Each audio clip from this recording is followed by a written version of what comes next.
السلام على العالم. قبل ما نبدا الفيديو ديالي بغيتكم تدخلوا القناه اللي غادي نخلي الرابط ديالها اسفل الفيديو، وتخليوا لي لايك وكومونتير وابوني، وتبارطاجيو الفيديو مع الاصدقاء والصديقات ديالكم والاخوان والاخوات. اليوم جيت نتكلم لكم عن واحد الموضوع اللي هو مهم، اللي هو تاع الشبت. اسبوعيا كنمشيو نصليو صلاه الجمعه، وكنخرجوا من الجامع كنلقاو واحد المجموعه ديال العشابه او عشاب واحد كيهضر في الميكرو وكيقول الناس راه عندي واحد التقطيره الفلانيه ولا واحد الدهنه الفلانيه راها كتصلح، يعني النبوله، حريق الراس، دار الضعف الجنسي الى اخره. وبعض الناس كيلقاو واحد مجموعه ديال الناس مجمعين على ديك العشاب وكيقول لهم انكم راه لا درتو هاد التقطيره راه ما غيبقاش فيكم، ما غتبقاش الحريق ديالكم في عينيكم، ما غيبقاش الحريق في عينيكم. ولا دهنتو هاد الدهنه في الظهر راه ما غيبقى عندكم الروماتيزم، ولا درتو الى اخره. هاد الكلام ديالي انا ماشي كنضرب في العشابه فقط، لان كنشوف بعض الناس وبعض السلوكات راه يعني صراحه خطيره. لان اليوم خرجت من المسجد انا ولقيت بعض الناس، واحد كيبيع التقطيره 20 درهم، وواحد الراجل جالس على الكرسي وكيدير له ديك العشاب التقطيره في عينيه، كيقول له مثلا عينيك الا كان فيها مثلا الحجر ولا ما كتشوفش فيها مزيان، هاد التقطيره راه مزيانه، هاد التقطيره شحال كدير 20 درهم. يعني الانسان كيغامر بالروح ديالو وبالعين ديالو في وسط عشاب اللي هو ربما ديك تاع الشاب تورثها على الاب ديالو او الجد ديالو، لانه ما عنده بها حتى علم، ما قرا بها حتى مدرسه، ما عنده لا دبلومات لا والو، عنده فقط السلاح ديالو هو اللسان ديالو كيجي عند الناس. وما ما حنايا دابا اصلا العشابه، اغلبيه العشابه كيركزوا على النيه ديال الناس او النفسيه ديال الناس، وكأثر على النفسيه ديالك، لان النفسيه ديالك الا كانت مزعزعه انت كتحس بالحريق، والا كانت النفسيه ديالك مرتاحه راه كتحس كلشي الحمد لله مرتاح. يعني هذاك الراجل جا وجلس على الكرسي، دار عينيه هكا، بدا كيقطر له داك السيد، كيقطر له داك العشاب، هادي شفت امي عيني. يعني وهذاك ما عرفش داك ان السيد ربما يقدر يحرق له الشبكه ديال عينه، ربما يقدر يسبب العامه. هادشي اللي كنقول لكم ماشي باش كنخلعكم به، هادشي راه حقيقه. وبعض الناس شحال بعض الناس كنعرفوهم شربوا الدواء ديال العشابه وباتوا ما صبحوا، لان ما وفقهمش. لان الطب اللي هو مثلا كتلقى طبيب اللي هو قرا 20 عام و25 عام قرا في فرنسا، ما خلا فين قرا، وكيجي وكيفتح عياده ديالو وكيعطيك واحد الوصفه اللي هي غاليه. مثلا تقطيره ديال العين راه ما كتقامش بسهله، التقطيره التاليه كدير واحد 150 درهم او 130 درهم، هذه التقطيره التاليه ديال العين.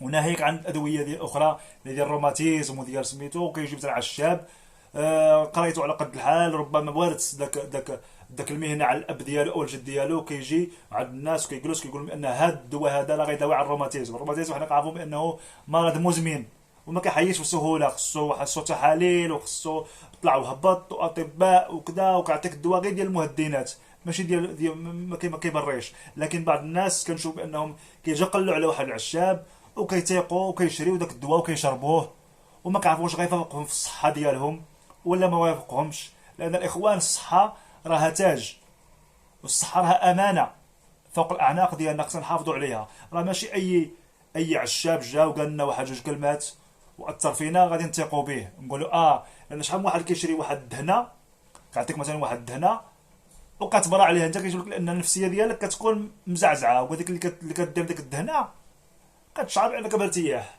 لان هو العشابه كيلعبوا على النفسيه ديال الانسان. اي عشاب كيلعب على النفسيه ديال الانسان، كيقول لك هذا الدواء هذا باذن الله غيداويك، هو كيدير لك الدواء 10 ديال الدرهم، وفي الفارماسيان كتلقاه 140 و200 درهم 300 درهم. علاش؟ لان هذاك الدواء، لان الفارماسيان كيتحمل المسؤوليه ديالو. يقدر العشاب باع لك الدواء دابا بجمعات اخرى ما غتشوفوش، هو كيقول لك ها وجهي انا راني معاكم وجايب وكذا، وربما كيقول ايات وكيقول احاديث باش يموه الناس بانه رجل صالح وكذا، والجمعه الجاي ما غتشوفوش، لان لا متي وقعت لك شي حاجه هو ما كيتحملش المسؤوليه ديالك، جات على عينك عجاجه. ودابا ولا دار لك مثلا كيقول لك التقطيره. دابا انسان، شوف دابا انسان وصلت به الدرجه بانه يقطر الواحد تقطيره في عينه، وما كيعرف بان داك السيد اللي جالس بان تقدر له مضاعفات. الا مشى للدار مابقاش كيشوف، الا ولا عند العشاب ما كيعقلش عليه، ولا لقاه هادشي في حالات لا لقاه، لان العشاب اليوم هنا غدا لهيه. ربما عشاب راه حنا مثلا فاس يقدر يجي عشاب من اكادير، ولا يجي من ورزازات، ولا يجي من مراكش، حنا ما غاديش نعرفوه. انت ما تبقاش تقلب عليه، واش انت تبقى تقبض الكاروت تبقى تقلب على العشاب اللي عطاك التقطيره وعناك بها؟ ف الله يجازيكم بخير الاخوان الاخوات، ما تبقاوش تثقوا باش ما كان. سيروا للطبيب، لان الصحه امانه.